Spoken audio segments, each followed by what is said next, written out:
السلام علیکم۔ بنی اسرائیل میں دو بھائی تھے جن میں ایک مسلمان تھا اور دوسرا کافر تھا۔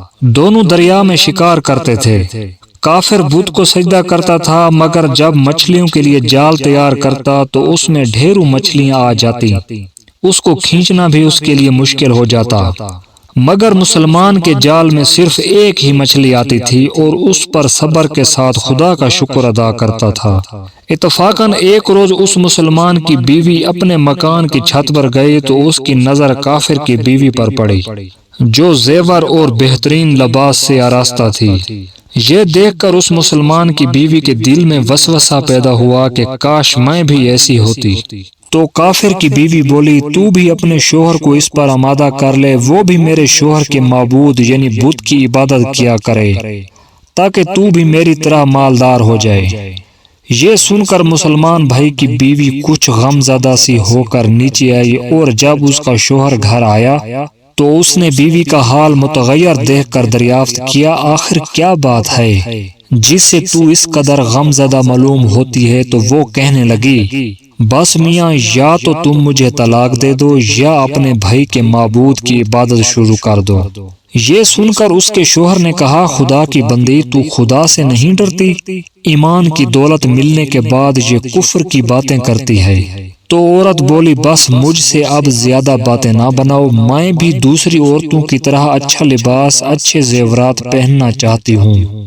جب اس مرد مومن نے دیکھا کہ یہ عورت ضد پر اتر آئی ہے اور اس کا اصرار حد سے بڑھ چکا ہے تو اس نے عورت کو تسلی دی، کہا، اچھا، گھبرانے کی کوئی ضرورت نہیں، میں کل سے کاریگروں اور مزدوروں میں جا کر محنت کر کے تجھے روزانہ 2 درہم دیتا رہوں گا، تو اس سے اپنی حالت بہتر کر لینا۔ یہ سن کر عورت کو کچھ تسکین حاصل ہوئی اور سویرے ہی وہ مومن مرد مزدوری کی تلاش میں نکلا، لیکن کسی نے اس سے حال تک نہ پوچھا۔ یہ دیکھ کر وہ دریا کے کنارے پہنچا اور شام تک اللہ کی عبادت میں مصروف رہ کر رات کو جب گھر آیا تو بیوی نے دریافت کیا، آج تم کہاں تھے؟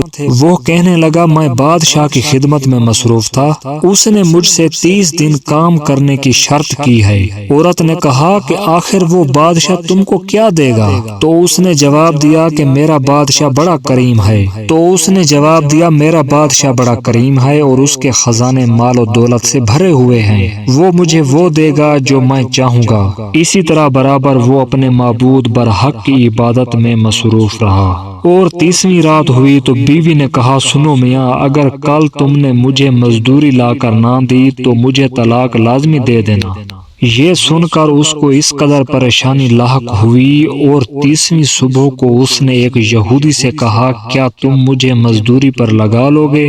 یہ سن کر یہودی کہنے لگا، ہاں، تم کو مزدوری تو مل جائے گی، لیکن شرط یہ ہے کہ میرے پاس تمہارے کھانے پینے کا کوئی انتظام نہ ہوگا۔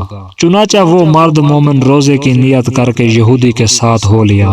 اللہ تعالیٰ کے حکم سے ایک فرشتہ 29 اشرفیاں ایک نورانی طباق میں لے کر اس کی بیوی کے پاس پہنچا اور کہنے لگا، میں بادشاہ کا قاصد ہوں، اس نے یہ اشرفیاں دے کر مجھ کو تیرے پاس بھیجا ہے اور فرمایا ہے کہ تیرا شوہر ہمارے پاس کام میں تھا، ہم نے اس کو نہ چھوڑا یہاں تک کہ اس نے ہم کو چھوڑ دیا اور یہودی کے پاس چلا گیا۔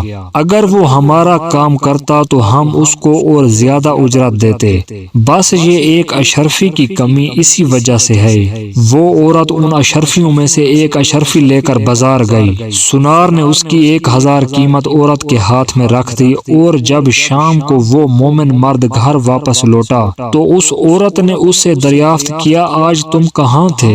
اس نے جواب دیا کہ آج میں ایک یہودی کے کام پر گیا ہوا تھا۔ تو بیوی کہنے لگی کہ آخر بادشاہ کی خدمت ترک کر کے تم دوسرے کی خدمت کیوں کرتے ہو؟ پھر اس کو اشرفیوں کا واقعہ سنایا، جس کو سن کر وہ مرد مومن روتے روتے بے ہوش ہو گیا، اور جب اس کو ہوش آیا تو بیوی سے کہنے لگا، افسوس کہ میں بادشاہ دو جہاں کی خدمت کا حق اپنے اوپر لازم نہ کیا۔ اس کے بعد اس شخص نے عورت کو چھوڑ دیا اور پہاڑوں میں چلا گیا، جہاں خدا کی عبادت میں مصروف رہ کر اس کا انتقال ہو گیا۔ دوستو، ویڈیو کو لائک کرنا اور شیئر کرنا اور چینل کو سبسکرائب کر دینا۔ شکریہ۔